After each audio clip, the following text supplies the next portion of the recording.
Hey everyone, if you want to reset your DroidCam settings back to their default configuration, you're in the right place. In this guide, I'll show you a few simple ways to reset DroidCam and fix common configuration issues. So let's get started. First, close the DroidCam app on your phone and exit the DroidCam client on your computer. This ensures no settings are being used while you reset the application.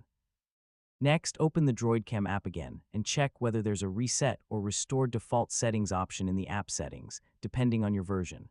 If it's available, tap it and confirm the reset. If you don't see a reset option, you can uninstall and reinstall the DroidCam app on your phone and the DroidCam client on your computer.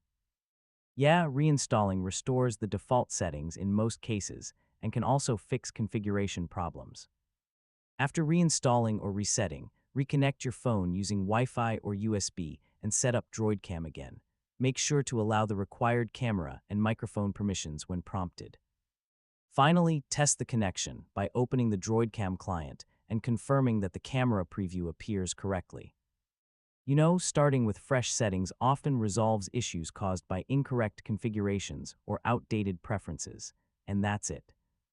You've successfully reset your DroidCam settings and restored the default configuration. If this tutorial helped you, don't forget to like, share, and subscribe for more easy tech guides. Thanks for watching, and I'll see you in the next